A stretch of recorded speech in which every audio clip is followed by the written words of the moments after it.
Good morning, good afternoon, good evening, ladies and gentlemen. Welcome to Thoughtful Nuggets and Pearls and Gift of Healing TV. I'm Sara Jane, and I am delighted that I am joined this evening, because that is what it is, where we are, by Sheela Hagan. Sheela, thank you so much for joining us today.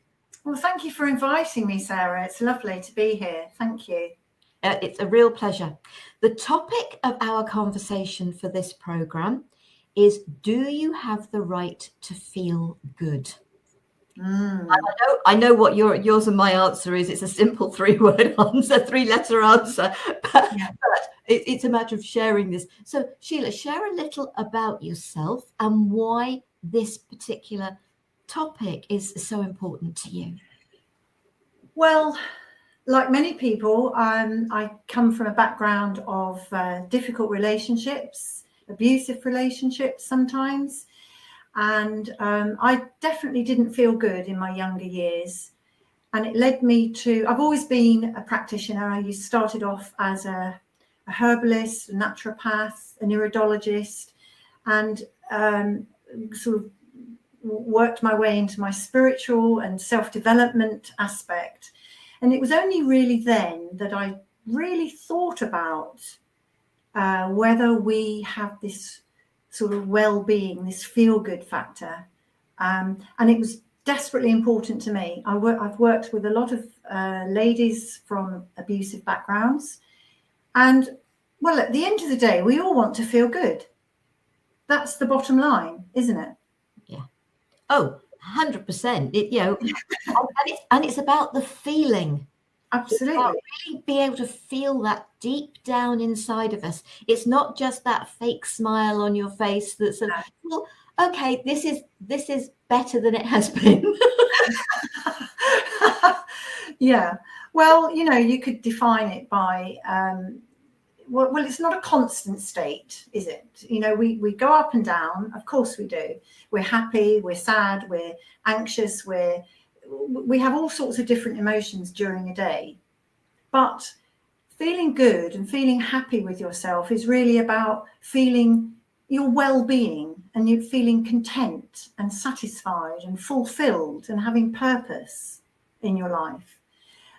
Without purpose, without fulfillment, and without contentment, we're not going to feel good. It's feeling comfortable with yourself and who you are.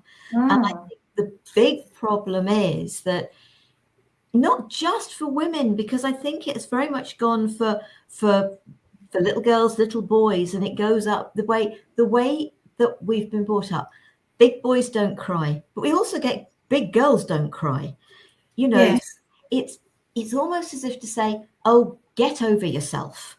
Yes. And I've heard that said to people, get over yourself. And I'm thinking, ouch. Yes, I am thinking, ouch. Sort of, and my mother at one stage, because I keep saying, we have to be so careful, what we say to children and how we are with children.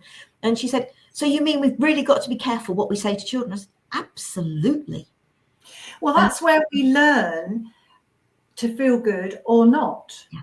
And it comes from our childhood. If we're taught to feel good, if we're taught to acknowledge our feelings and develop and grow with our feelings, then we're going to have a much better chance of being able to cope with all the stuff that life throws at us. And it throws some curveballs sometimes, doesn't it? Oh. But it's what we do about it that counts. But some of those curveballs are actually our chance to heal. It's come on. It's time, sort of, I've had that, sort of that trauma that occurred that actually resulted in the healing journey. That's what I refer to it as. Because if things are jogging along sort of okay-ish, neither happy nor sad, but just sort of okay, you're never going to question whether you could feel better or not. So yeah, you're absolutely right. Illness, accidents, and trauma or abuse of any sort, or not just trauma with a capital T, but small traumas.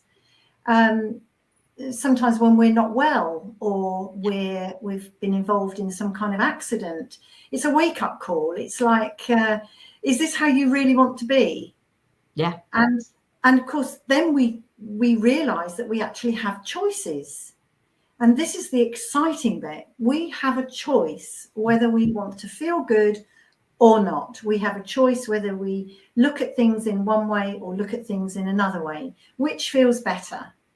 I say to my clients, you know, do you think of it? It's like the jar half full or half empty. Which feels better?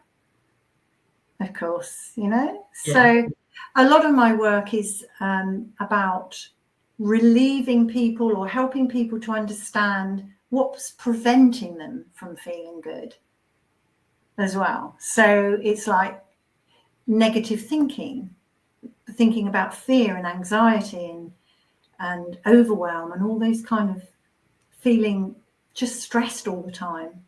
I mean, stress is another one where you burn out and you feel as though you're on a treadmill. Every day is the same and you're working hard and you're cooking and shopping and you know, doing all the other things, and you just think there's no time to feel good. And the other thing is very common is feeling that you have a lack of support. A lack of a support system, whether it's friends or family or indeed, you know, your community and your social support.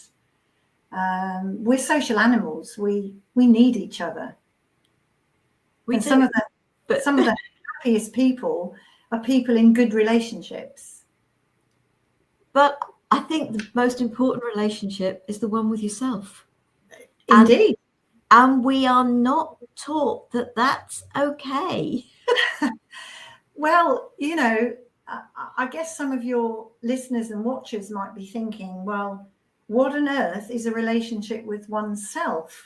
But of course, that is the ultimate, because if you can supply your thoughts and your calmness, lack of stress, and you support yourself, feel fulfilled and have purpose, that's all down to you.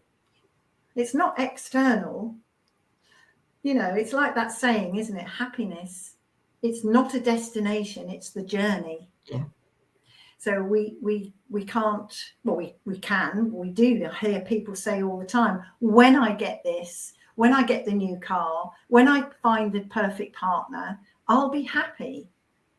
But actually, it's a choice to say, actually, I'm going to be happy right now in this red hot nanosecond moment. Yeah. And it's, for me, it was very much a matter of, you used the word choice, realizing I had choices, because being a people pleaser for all the years that I was, and, you know, sort of, and realizing, and the way I sort of termed it was that my now ex, for quite a lot of years, yeah, we were living in parallel ruts. His was lined with rose petals, mine was lined with rose thorns, and I got to the stage I'd had enough. And sort of his reaction when I turned around and said, the marriage is over, was, but I've got everything I ever wanted, and that includes you. Well, you could have fooled me with the way, and don't get me wrong, he hadn't been hitting me, hadn't been abusing me. Well, not in the physical sense, but I think he realized that his ignoring of me, I was now his wife, because we were together for 11 years, but we were only married for 3.5. And it was almost as when the minute that ring went on the finger, it was, I haven't got to try anymore. And it was understanding that, hang on a second, I'm worthy of not being ignored. Yeah. I work full time, so do you. And you expect me to run the whole house as well. In that respect, I'm so pleased we didn't have children, because I couldn't have done it all. Yeah. And, yeah, I suppose I potentially was heading for, I'd already had one near burnout from the first husband. But it was suddenly realizing that wake-up call that came with the broken jaw, 6 months of pain and sleepless nights. So this is what I'm saying about, sometimes we need something really, like that kick up the backside, you know, we need something where we... I think think the idea that when people realize that they have a choice, I mean, I can remember back a long time ago thinking, you know, I would tell the story like we used to, and my answer was, but I had no choice. And I had no choice about this, and I had no choice about that. I had to do this, I had no choice, and on and on and on. And then, and I'm not sure when that changed. It was a process rather than an event. But now when I talk to clients and say, we always have a choice, even making no choice, making no decision is still a choice. And it's like a real light bulb moment. Wow, I could choose something different. I could choose to feel okay with it. I could choose to say enough. You know, it's a wonderful thing that got that sort of given that we have choice. Yeah, absolutely. Fleur says, hi, this is really making sense to me and going to help me on my well-being journey. Thank you, Fleur. Oh, that's lovely. Thank you very much. And I think for me, there was a light bulb moment. I sort of vaguely remember standing in the kitchen at what was my home at the time. But after I'd actually sort of said, that's it, all over, because I did actually stay in the house, but, you know, separate bedrooms, because that certainly wouldn't have been fair. And standing in the kitchen, as I said, people pleaser. And I stood there and I suddenly thought, why the heck am I worrying about what other people thinking about me when they're not? They've got their own stuff going on in their life. They could even be worrying about what I'm thinking about them when I'm not. And it's almost coming to an understanding of yourself and where you are, what you do, what thoughts go through your head, because we're not all the same. No, we're not. And there may be people out there judging you. There may be people who watch this and judge us. It doesn't matter. Well, the lovely thing about that, I love this little saying that I use all the time. What other people think of you is none of your business. Yeah, was that Anthony Hopkins who said that or something? Oh, was it? I don't know. I thought it was me. Yeah, somebody like that who said that. It was one of the famous actors. Who said it. Absolutely.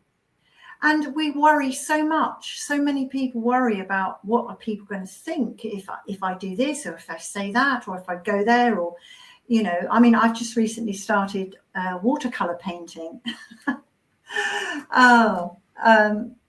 After a long, well, at my age, I love it. So I've produced 3 what I consider to be masterpieces.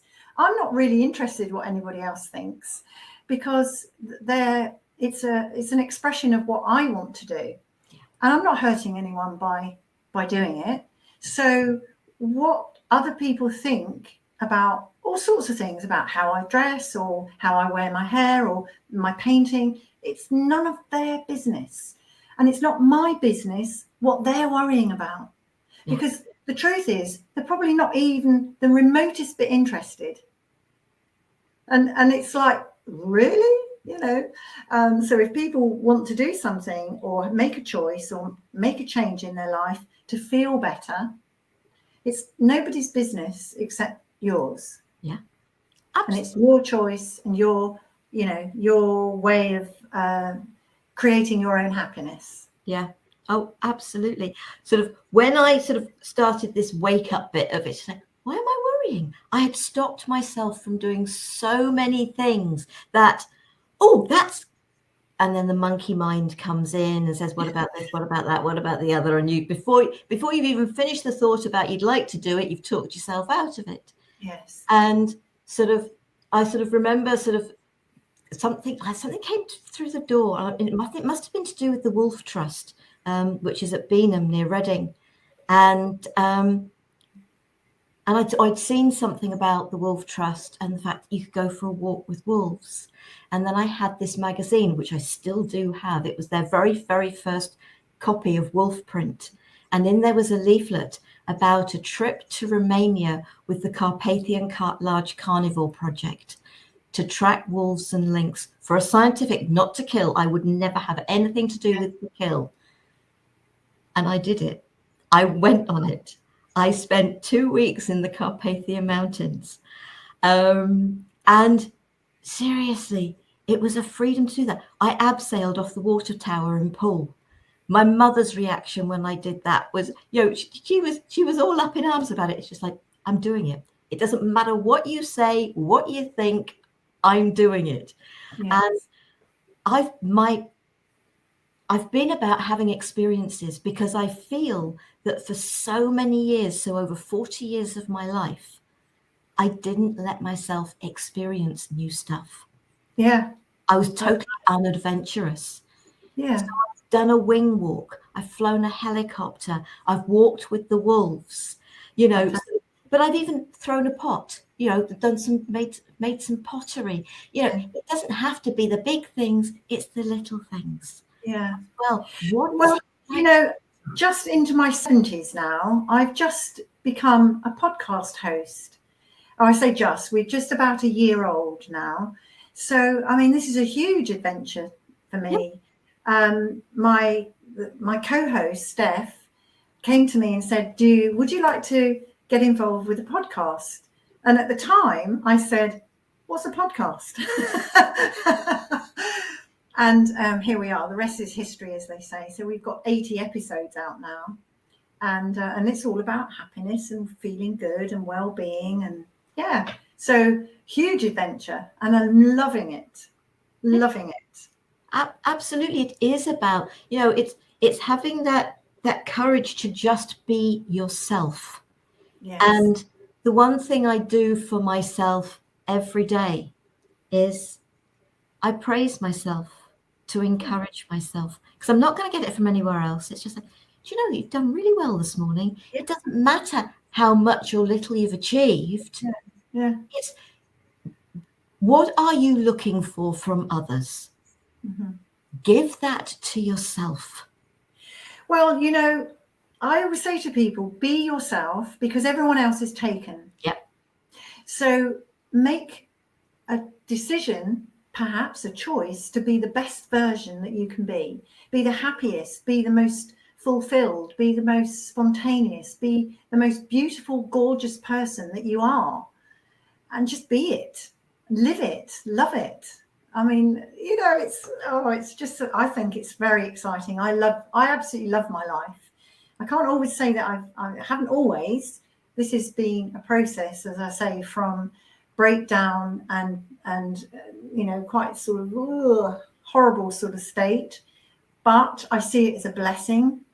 I see it as certainly a way for me to have rebirthed myself. In a way, I had a clean sheet, sort of, now what would I like to write on this sheet? And I've done that for many, many years. Yeah. I have lots of little tricks up my sleeve. I mean, I don't take a lot of photographs, but I have what I call click moments.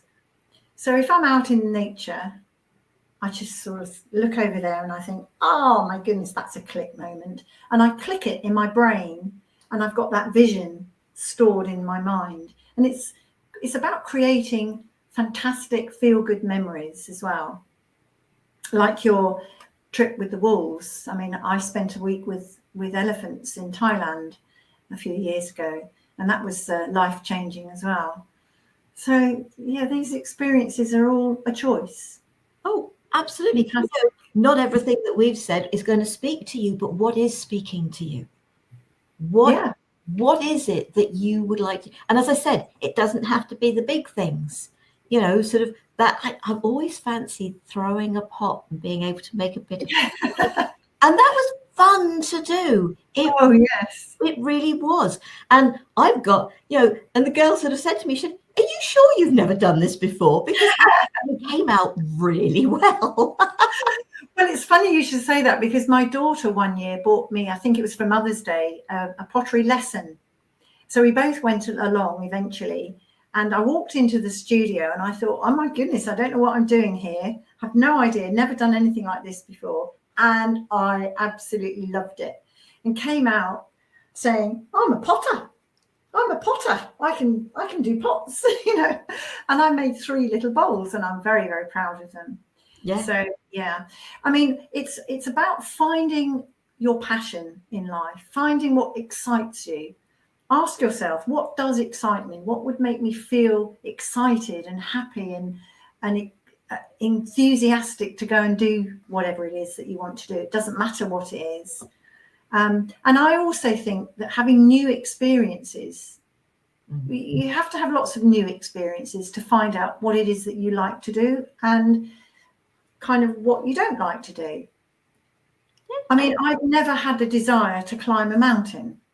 Oh, I've climbed the 3 peaks in the UK. Have you? Well done, you. It's not something that appeals to me. However, I have walked over a swing bridge in the Mount Cook Mountains in New Zealand. But that was fun.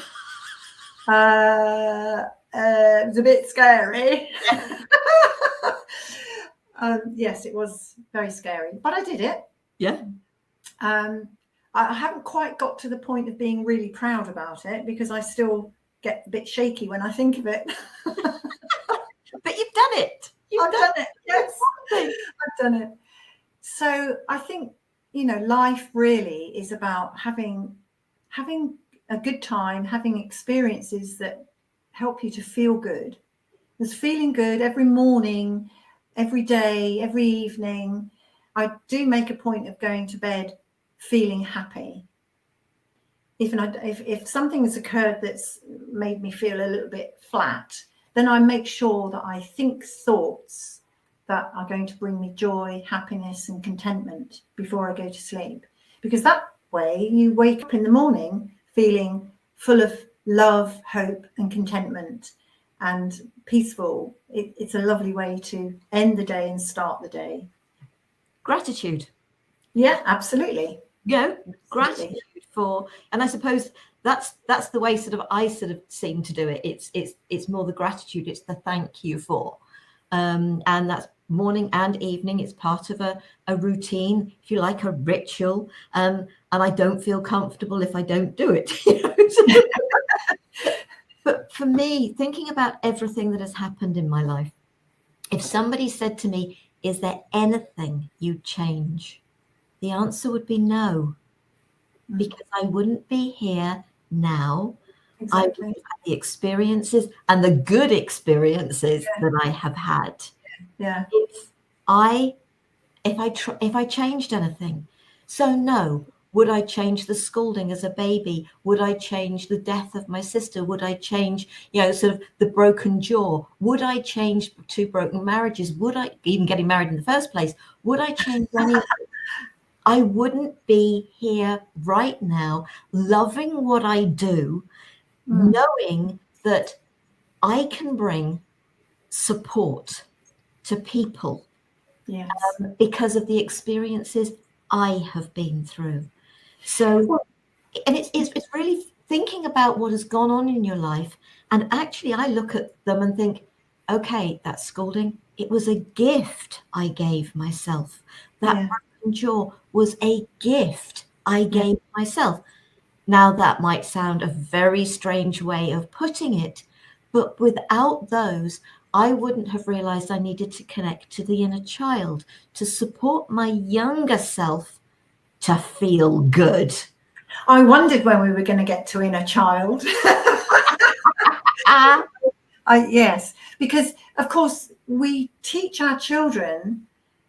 In fact, you kind of learn everything that you're going to learn, especially about emotions, by the time you're 5 years old, and that's quite a scary thought, really, isn't it? So what you say to your children is vitally important. How we were looked after or not, or encouraged to connect with our feelings and process things as we grew. Often that doesn't happen because sadly our mums and dads were also having their own childhood, working through their own childhood traumas and so on. So very often we're not taught to feel good. We're taught to add up to 10, or we're taught to write neatly, and we're taught to sit quietly in the classroom and all those kind of things. I was going to say silly things, but they're not. But we're not taught how to have relationships. We're not taught how to forgive. We're not taught how to be thankful for things. So we grow up with all kinds of blocks to our well-being, blocks to our happiness. We're afraid, we're fearful, we're anxious, we're stressful, we feel overwhelmed, we feel taken advantage of, we feel unlistened to. All those things are really, they come from our inner child. So I know we know each other, don't we, Sarah? And we're both very passionate about the inner child work. So yeah, and that's a way to really to feel good about yourself. Yeah, to get some inner child work. Mm-hmm. Yeah, and I think sort of for me, it was one of the biggest realizations for me was the only person who ever really rejected me was me. When I changed my name. Yes. I genuinely believe, one, our name is really powerful to work with, which is one of the things that I do. But I really believe that we choose our name and we guide our parents. Mm-hmm. And Sara Jane. I say to people, please do call me Sarah, because I've been Sarah for so many years. But as a young child, I was Jane. And we moved. And I went to a brand new school. Nobody knew me. And I told everyone I was called Sarah. That was the point. I rejected me. Mm-hmm. And, part of the inner child work was actually come to a realization that Sarah, immediately after I changed, had absolutely no idea who she was. Mm-hmm. And she still didn't, all those years later, but it was all part of the, as we refer to it, the layers of the onion, the healing process, the healing journey, whatever you wish to call it. It was all that was the next layer for me to work with, when that little bit of information popped in. Oh, great. It's Sarah that's unhappy at the moment because she was so lost. Yes. Yeah.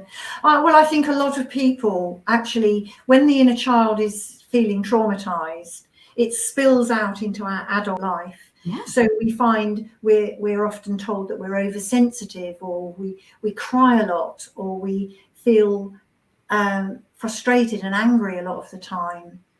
That's all inner child. In fact, I say any really strong emotion is always a reaction from the inner child. And what we tend to do as adults is that we don't want to feel that. So we push it away. No, get over it. Suck it up, get over it, swallow it down and carry on. And that works for a very short period of time. But over time, it starts to seep back into our everyday life. And only when we take the trouble to do that work can we release some of those real childhood fears. Really, we can work with the childhood fears and the traumas and the overwhelm, the anxiety, whatever it is, and integrate that into your adult self. That's when you're truly happy and feel good about yourself. It's the reconnecting those aspects of us that we have pushed away, so that we actually become complete. The way I like to think about it is, we were born perfect. Yes. For the life we have chosen to experience, because I do believe we've made an awful lot of choices before getting here. That's probably a different story. Yes, absolutely. And I think, but, if I hadn't been through what I've been through, and then my own journey, I couldn't do what I do now. That's right. So my understanding, my experiences, that's why I wouldn't change anything. Yeah. How could I change anything when actually I am happy and content with who I am? Yeah. And yes, you can be happy and content with who you are. It's really important for us to do that. And actually, the comment from Louise, I highly recommend the podcasts. They are fantastic, is what she has put. Oh, thank you, Louise. Yes, there's something there for everybody about letting go of things that stop us, prevent us from well-being, and tips and guidance as to how to embrace your true self, your beautiful true self that we all are. Yeah. Oh, and to live the life that you want. You know, it's really good. yes. Go Yeah. for it. We have the right to choose to be happy and feel good within ourselves. And it is that understanding, isn't it, that it comes from within us, not from anything that's going on outside us. It's interesting that the US Declaration of Independence actually states that it is a right to pursue happiness. That's written into the American Constitution. Isn't that a wonderful thing? Yeah. Yes. So, yeah. So we do, I believe that we do have that right to feel good. We have almost a birthright to feel happy, content, fulfilled. You know, and I say to anyone, go and find your passion, find what excites you and do it. And don't worry about anybody else. Yes. And if you find that difficult, then maybe get some help, get some guidance as to how you can best relieve yourself of some of the anxiety or the worry or the stress or the overwhelm that you might be feeling. And it's trusting that when you turn around and say no to somebody else, or even when somebody says no to you, we are honoring ourselves. And if it's not right for somebody else to support you with what you're doing, that's their choice. We have to live within the choices. You know, yes, we can say, oh, I'd like to do this, and so and so and so and so and so and so can all do this with me. It may not be right for them. No.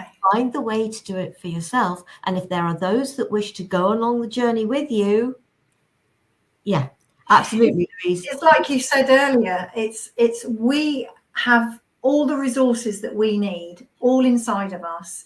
If we rely on other people for those, we're often setting ourselves up for disappointment. But, you know, like I said earlier, don't try and be anybody else because they're all taken. Just be you, and know that you have all the resources within you to be the person that you want to be. Yeah. Yeah. Louise says, say yes to yourself. And the truth is, I think that the yes to yourself is great.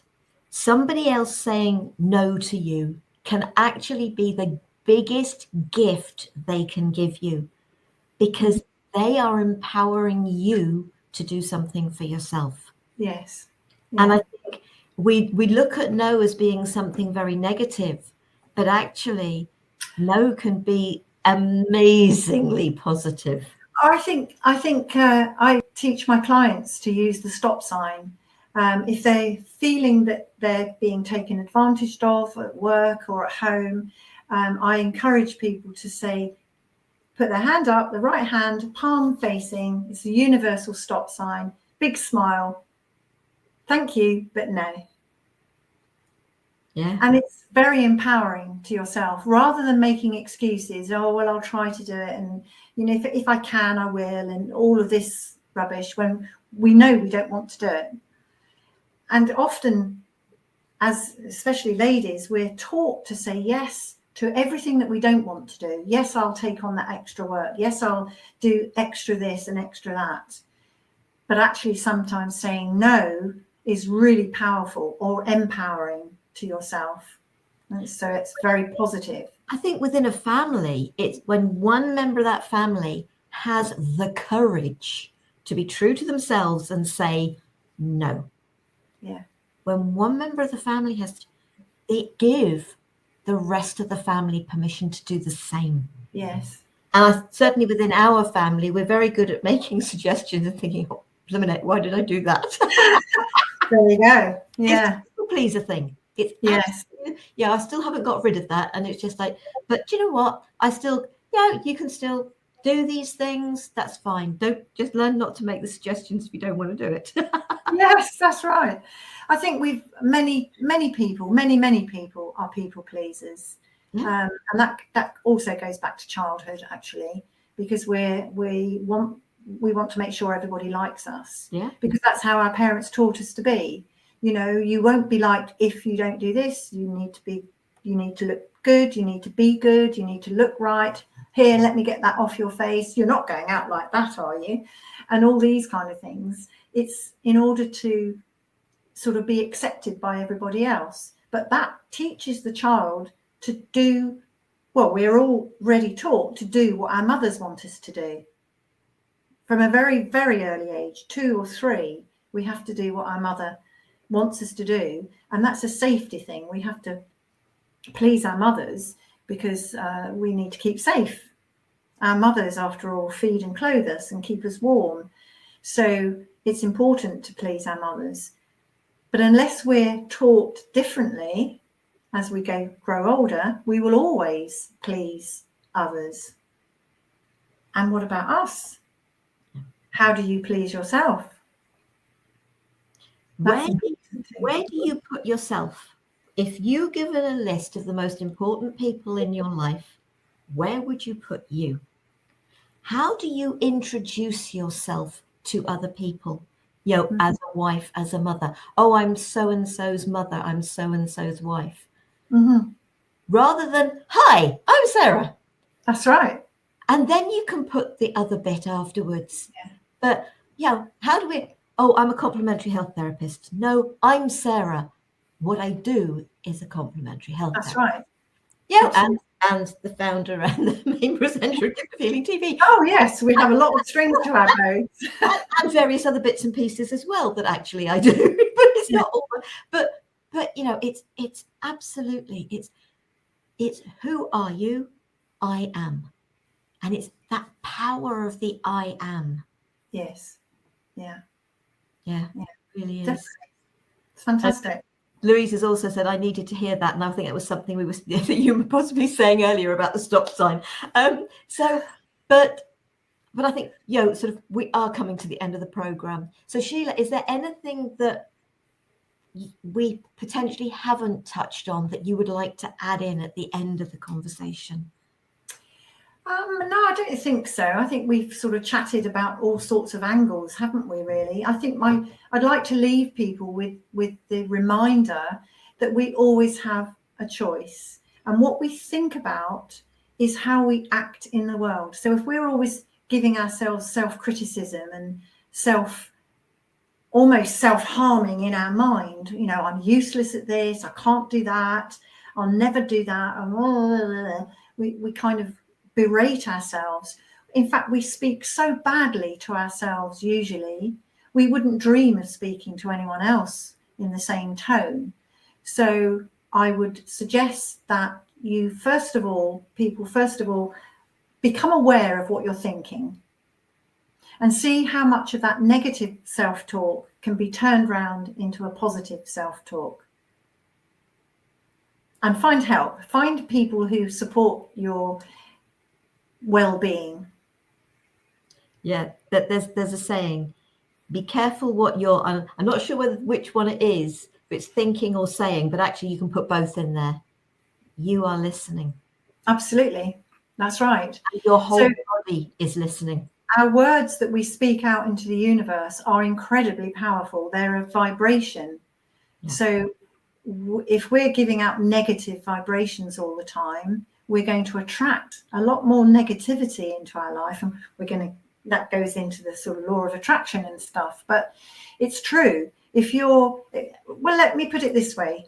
Have you ever woken up in the morning and stumbled out of bed? You're late, you've overslept, the alarm didn't go off, you knock your phone on the floor, you spill a cup of coffee, everything starts to go spiraling down. Everything goes wrong. Oh, I'm going to have a terrible day. That's all in the power of your thought. So at any time you can stop thinking that negative thought and change it and to be positive. Thank you for the shower. I love my shower. Thank you for all that lovely clean water cleansing me and refreshing me. Thank you for my cup of coffee. Thank you for my breakfast, and so on. Before you know it, you're having the best day. Yeah, absolutely.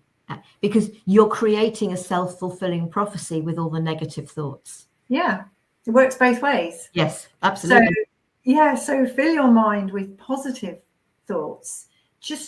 But become aware of your thoughts, I would say, is the first step, because we don't really always know what we're thinking. You know, our conscious mind is a bit like the top of a pyramid, top of an iceberg. The subconscious mind is the whole ice underneath the water, but we're driven from our subconscious mind. All our thoughts and feelings come from our subconscious mind. So we kind of need to reprogram sometimes our subconscious mind. We can only do that consciously. Yes. That's why I love affirmations. They may take time, but actually you're reprogramming. Yes, especially if they feel right to you. And I think that's really important. It's no good repeating an affirmation that you don't actually believe. So find a way of rewording it so that it feels comfortable to you. But then, okay, I've said an affirmation for a long time, you know, sort of, I am special, I love me. And when I first started doing it, and I repeat them a lot, I didn't believe it. I really didn't. And then one day, I can't remember where I was, I suddenly thought, I do believe it now. So even if you don't believe it, it's just holding that intention. I'm saying this because I am going to believe this. I am supporting myself to believe better about me. Yeah. I think it's the intention you put behind it rather than anything. I always say I'm in the process of, if it's something that's not feeling 100%, I'm in the process of loving myself. For a lot of people who find to say I love myself is alien and it's really, whoa, it's way out there, you know, but I'm in the process of being kind to myself, or I'm in the process of feeling good. I'm in the process of finding myself in a happy state. Is kind of softer for a lot of people. Yeah. But so, yeah, for each and every one of us is finding what works for us. And that's the joy of conversations like this one.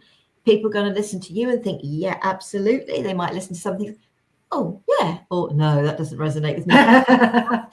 What's the point is, it's called Thoughtful Nuggets and Pearls because it's about giving you food for thought. Yes. And if that is what we have done, that is brilliant. I have put Sheela's website and podcast link up in the chat. I will make sure that they are. So if you're watching on YouTube, they're underneath the video on YouTube. So please do check them out there. And certainly for now, now being whenever we are, 15th of February 2023, the information will be on the website, but it won't be up there forever and a day on the website. But the video will be, or a link to the video. And I certainly don't plan on taking anything off of YouTube. So sort of, Louise says, thank you for an excellent session. So pleased you enjoyed it, Louise. Thank you, Louise. Thank you very much. So thank you so much, Sheela, for joining me. I'm sure we could carry on talking because we proved that bit in the past with you and I, haven't we? So I'm sure we could keep talking, but I have to draw it to a close. Next week, we have a Today's Conversation, and we are being joined by Shirley Batty to share Journey of the Soul. So I hope that you will join us next week with Shirley for that. In the meantime, folks, thank you, Sheela, so much. Thank you very much indeed. It's been a pleasure. It's been a pleasure. And we will see you again soon. Namaste, sweet souls. Thank you. Bye-bye.